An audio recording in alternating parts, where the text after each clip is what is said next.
Welcome back to our news bulletin. The Pakistan Army says it has killed 7 terrorists in an intelligence-based operation in North Waziristan. The military's media wing says 4 soldiers were martyred and another injured in the exchange of fire. It said the martyred include an officer. A large cache of arms and ammunition was seized during the operation. In Afghanistan, at least 2 Afghan security forces have been killed in clashes with the Taliban in northern Balkh province. A police spokesperson said dozens of Taliban fighters were also killed in the province's Chahar Bolak district. The spokesperson said the incident resulted in the closure of the main Balkh-Jawzan highway.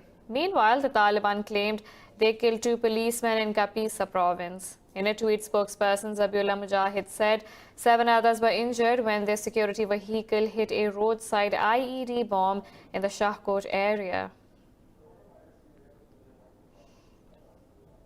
The Indian government has ordered a continuation of the communications blackout, including an internet ban in occupied Kashmir. The valley has been reeling under India's curfew and clampdown for the last 227 days. The Indian Home Ministry said the ban will remain due to the alleged security scenario in the occupied valley. The ministry said restrictions on mobile data speed have been imposed to prevent misuse of social media. The 8-month-long shutdown has caused a humanitarian crisis in the valley. Indian authorities have arrested top Kashmiri politicians and pro-freedom leaders to curb all voices of dissent. In India, the students of Somalias National University in New Delhi have put up a poster of Pakistan's founder Muhammad Ali Jinnah on a board. JNU students have been at the forefront in protests and rallies against the Citizenship Act. The students took the step after the administration named a road after Hindutva philosopher Vinayak Damodar Savarkar. The University Students' Union said naming a road after Savarkar is a shame on the JNU's legacy. The union said it can never accept apologists and stooges of the British who undermined India's secular fabric. Police in India's northern state of Uttar Pradesh have asked Anti-Citizenship Act protesters to either pay a fine or face jail terms. The police sent notices to 13 people in Lucknow to pay 2.1 million Indian rupees for damages during demonstrations. The police said the deadline to pay the fine ended yesterday and these individuals have to pay 10% more. They said the demonstrators have a week, failing which they will face civil imprisonment and attachment of property. Earlier, security forces put up photos, names and addresses of 57 people on hoardings across the city of Lucknow. Meanwhile, 21 people have been forced to submit 80,000 rupees through a draft after receiving similar notices. Moving on, Iran's President Hassan Rouhani says Tehran has and will continue responding to America's assassination of Major General Qasem Soleimani. The 62-year-old general was killed in a U.S. airstrike in Baghdad in January. In a televised speech, Rouhani said the Americans assassinated Iran's great commander and Tehran will retaliate. Meanwhile, the U.S. has imposed fresh sanctions on Iran despite its death toll surging to over 1,130. Health officials say the total number of confirmed cases has crossed 17,300. The U.S. has sanctioned a number of Chinese, Hong Kong and South African companies in a fresh round of Iran-related sanctions. Secretary of State Mike Pompeo said the State Department is blacklisting entities for engaging in transactions to trade in Iranian petrochemicals. State Department said sanctions also targeted Iranian entity Armed Forces Social Security Investment Company. On Tuesday, the U.S. imposed fresh sanctions on Iran, keeping up its economic pressure campaign. Pompeo said Washington will maintain its maximum pressure to choke off Tehran's ability to export its oil. The pressure campaign aims to force Iran to limit its nuclear, missile and regional activities. In Iraq, 2 rockets have struck the capital Baghdad's high-security green zone near the U.S. Embassy. Security officials say the projectiles hit an apartment building and wounded 3 people. They said no diplomatic missions in the green zone were affected. Spokesperson for the U.S.-led coalition, Miles Gaggins, said the rockets fell at least 2 kilometers from the embassy. No one has claimed responsibility for the attack yet. Earlier, rockets hit a military base at Bezmaya, where U.S.-led coalition troops and NATO forces are deployed alongside Iraqi troops. Turkey says it has killed nearly 200 Kurdistan Workers' Party militants, both in the country and abroad, during the winter season. State media says local counterterrorism operations were carried out in eastern and southeastern Turkey. It said a total of 16 security personnel were killed and 9 others were injured in terror attacks in the past 3 months. During the same period, over 600 terror suspects were arrested as part of operations against the PKK in Turkish cities. The Interior Ministry said nearly 50 terrorists surrendered to Turkish authorities since the beginning of 2020. Turkey holds the PKK responsible for the deaths of some 40,000 people in a 30-year conflict. The U.S. has held Russia responsible for the deaths of dozens of Turkish troops in Syria for the first time. This comes after a Russian airstrike in the northwestern Idlib region killed 34 Turkish soldiers last month. Talking to media, Secretary of State Mike Pompeo said, Washington stands with its NATO ally, Turkey. He said, Washington will consider additional measures that support Ankara at the end of the violence. This comes as Pompeo announced new sanctions on Syrian officials. Moscow, along with Tehran, backs Assad in his bloody quest to crush rebels who are backed by Ankara. The U.S. has placed the new ISIS leader Amir Mohammad Abdulrahman al-Mauli on its blacklist of terrorists. Secretary of State Mike Pompeo says Washington remains committed to destroying the group after ending its foothold in Iraq and Syria. Pompeo said al-Mauli replaced Abu Bakr al-Baghdadi after he was killed during a raid by U.S. commandos in October. Earlier, when ISIS named Abu Ibrahim al-Hashimi al-Qureshi as its new head, U.S. officials said the group was using a pseudonym. Al-Mauli was named a specially designated global terrorist after 9/11, and a $5 million bounty has already been issued for his capture.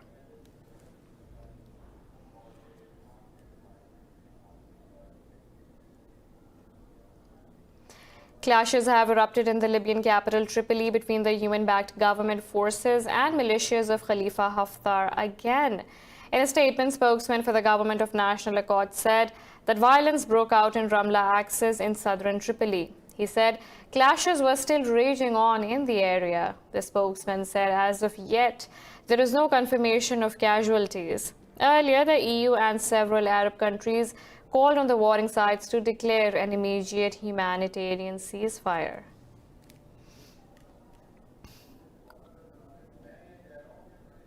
Somalia's National Army says it has killed 6 al-Shabaab militants in an operation in the Lower Shabelle region. In a statement, a military commander said government forces conducted an offensive in Janail town. He said a planned operation led to the killing of 2 senior militant leaders. Locals said government forces attacked the town and took control of it. Somali forces have intensified operations against al-Shabaab militants in southern regions, but they still hold swathes of rural areas. In the U.S. presidential race, former Vice President Joe Biden has crushed his rival Vermont Senator Bernie Sanders in the latest round of Democratic presidential primaries. Biden defeated Sanders in the states of Florida, Illinois, and Arizona by wide margins. Biden's decisive victories have earned him a nearly insurmountable lead over the leftist Sanders in their race for the party's presidential nomination. With most pressings reporting, Biden beat Sanders by nearly 40 percentage points in Florida, 20 points in Illinois, and over 10 points in Arizona.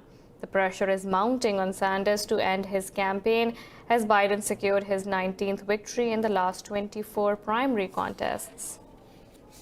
Today, it looks like once again, in Florida and Illinois, we're still awaiting, once again, in Florida and Illinois, we're still awaiting to hear from Arizona. Our campaign has had a very good night.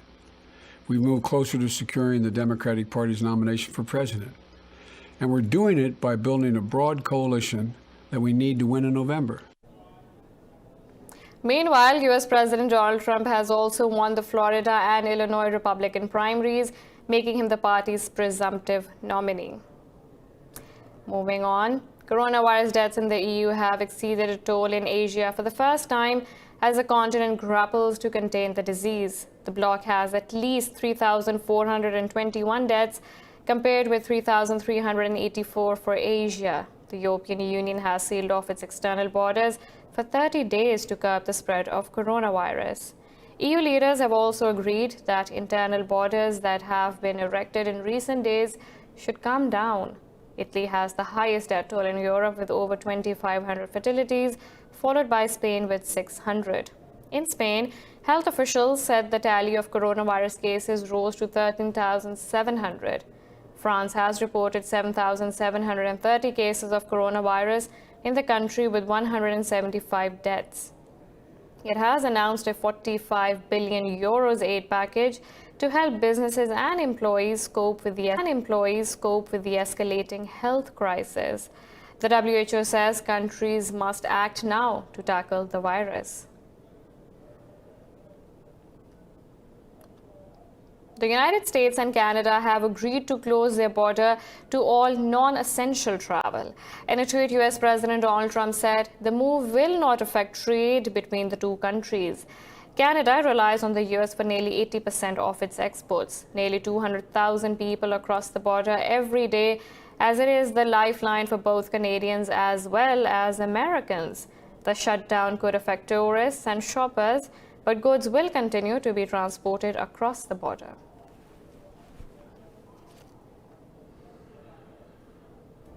We have a lot more coming up right after this short break, so stay tuned.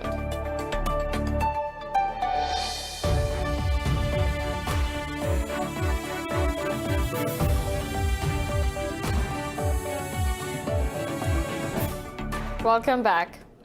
In China, life is slowly returning to normal. In China, life is slowly returning to normal as health authorities report fewer and fewer cases of COVID-19 infections. Traffic has returned to many of the country's roads, restaurants are reopening, and factories are resuming operations. Details in this report. The coronavirus outbreak had kept the world's second largest economy locked down for weeks. Factories were shuttered down, leading businesses to fail and raising unemployment levels. Now, China is finally waking up from its COVID-19 coma.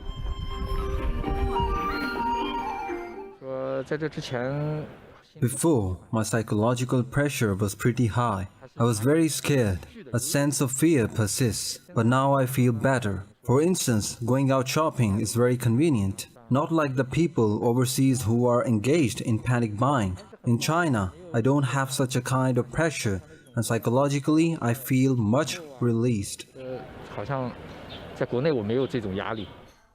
Most of the country is now slowly lifting restrictions and people are returning to work. We sat so far away, I sent photos of us to share with our friends. We understand it. It's all about safety. Nothing really changes except that now we need to talk loudly. It is necessary for our health. Cafes and some tourist sites have also reopened. Residents of Beijing are returning to parks, eager to resume their Tai Chi routines.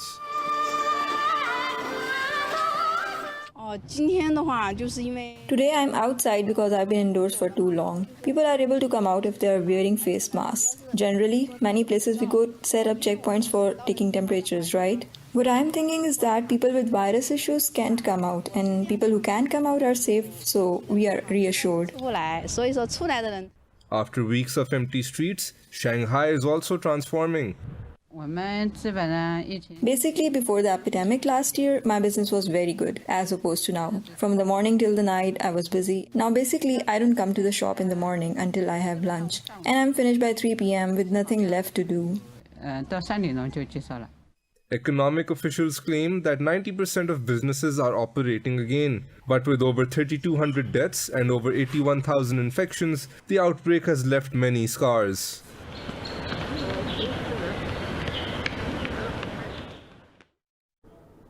Spain's police have requisitioned some 69,000 surgical masks from its airports to supply health services. In a statement, the Civil Guards Police Force said the airports included the Gran Canaria, Santiago de Compostela and Madrid Barajas Airport. In Zaragoza, police forces seized a total of 1,132 masks that were to be sold on auction through the internet. The police force also supplied health services with blood transfusion and transplant materials that were handed over to health staff. Meanwhile, the Chinese Cultural Association donated boxes of hand sanitizers, masks and gloves to the civil guards in Castellón. Spain is Europe's second worst hit country by the coronavirus epidemic after Italy. With many European cities under lockdown to contain the COVID-19 virus, food delivery riders have emerged as essential service providers, making it possible for people to self-quarantine. In other parts of the world, these lockdowns are having a far more serious impact. More in this report. Spain, Europe's second worst hit country by the coronavirus epidemic, has been under lockdown since Saturday night. All public spaces have been sealed off, including bars and restaurants. In these conditions, food delivery riders have been hailed as heroes, helping quarantine efforts by minimizing people's trip to grocery stores. Uber Eats driver Dennis Martin, a Venezuelan immigrant, says the job leaves him exposed to the virus, but he needs the money. I'm a little bit scared because we know what the virus implicates. But respecting the instructions that we have been given to wash our hands, our clothes, to put it out in the sun, we are trying to respect the precautions that we have been given through social networks. The lockdowns caused by the COVID-19 pandemic are having a far greater impact in Martin's home country.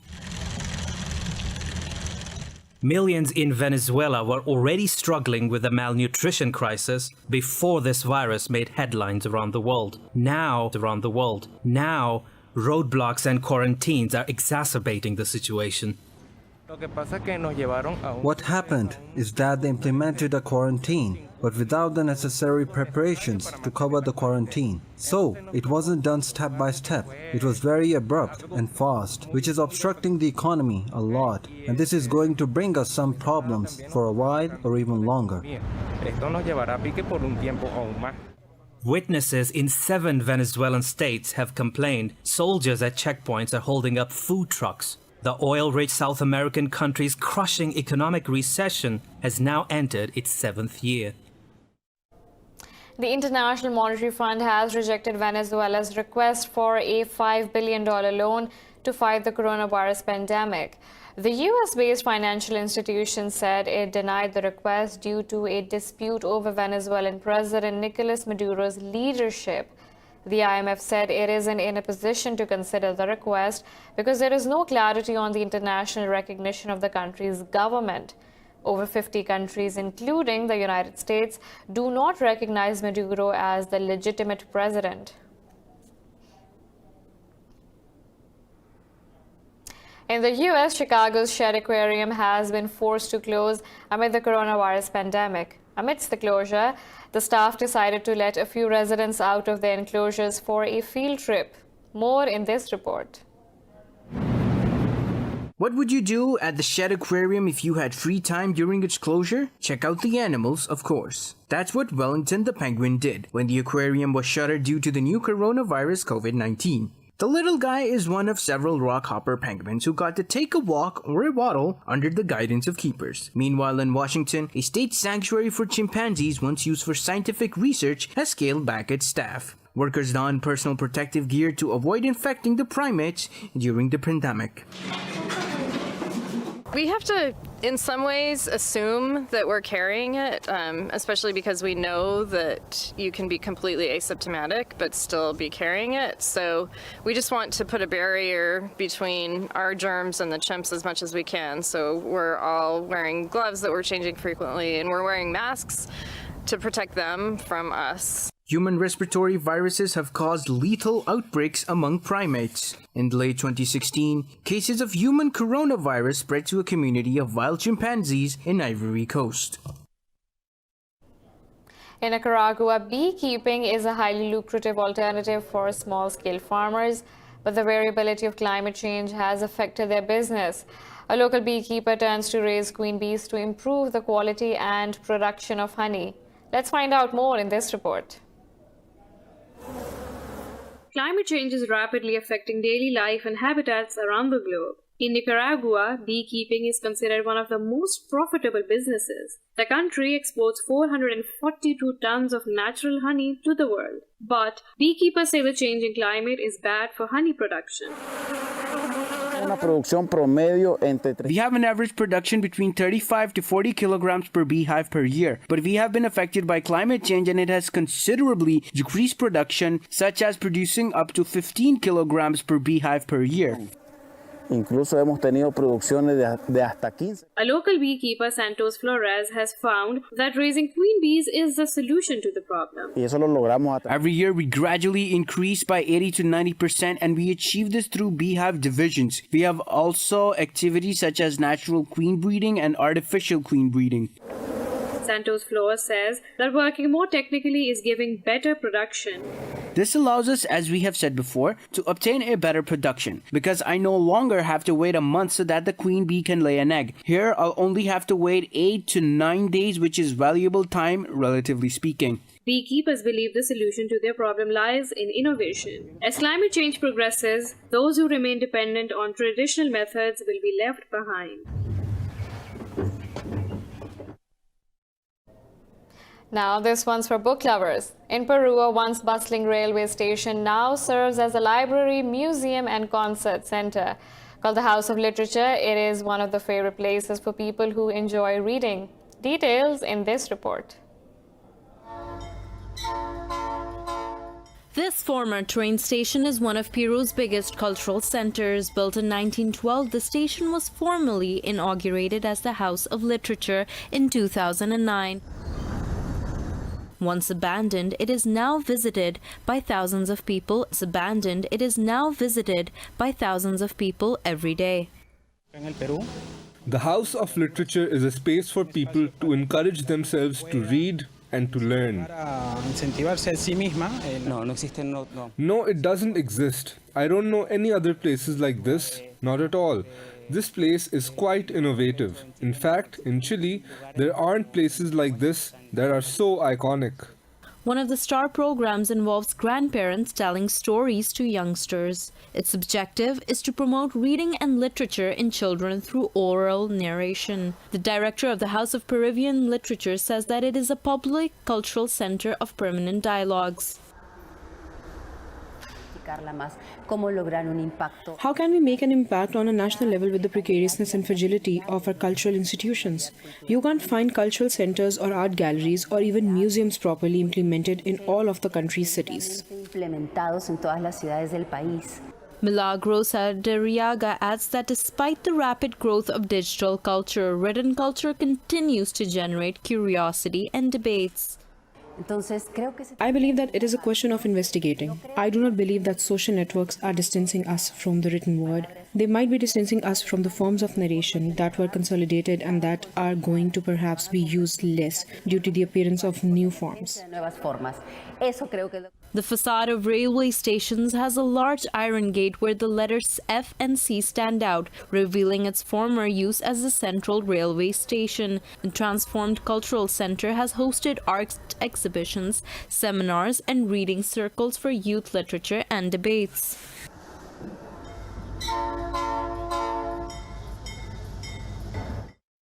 We're taking a short break. Stay with us.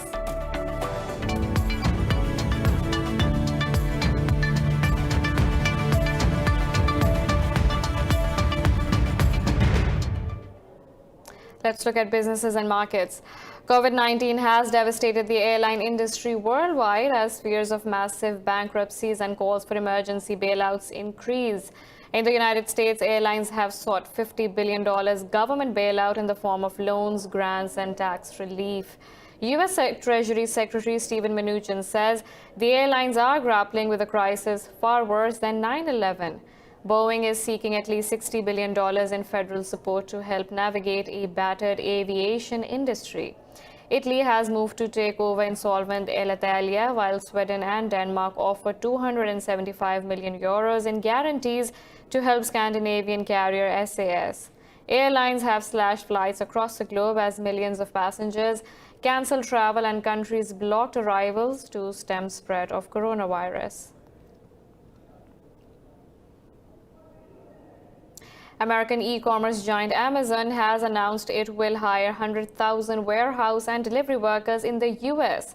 The decision has made a deal with a surge in online orders due to the coronavirus outbreak.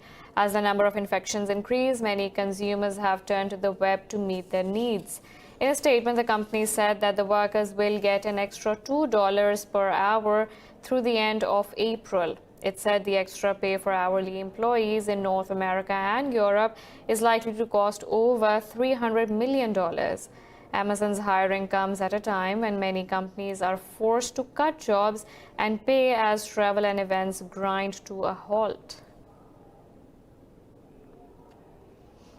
Oil prices fell for a third session on Wednesday, with U.S. crude futures tumbling to a 17-year low.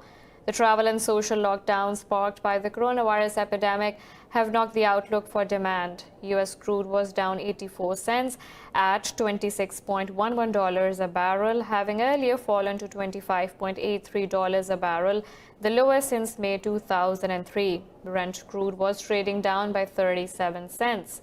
One of the leading American investment banks said the oil demand collapse from the spreading coronavirus looks increasingly sharp. In order to support economies, the world's richest nations prepare to unleash trillions of dollars to lessen the fallout from the pandemic.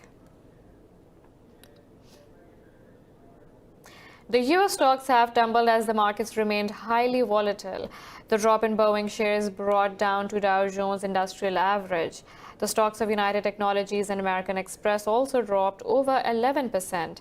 Energy was the worst performing sector in the S&P 500 index. Nasdaq Composite also traded nearly 5% lower. European markets have sunk as global stimulus measures failed to offset fears of global recession amid coronavirus. Decline in financial services stocks led the losses of major bourses.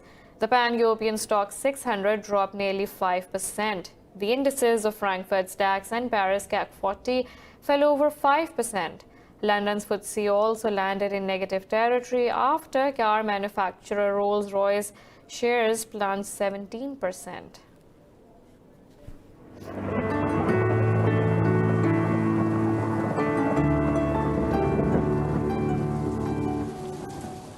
Now let's look at the weather from around the globe.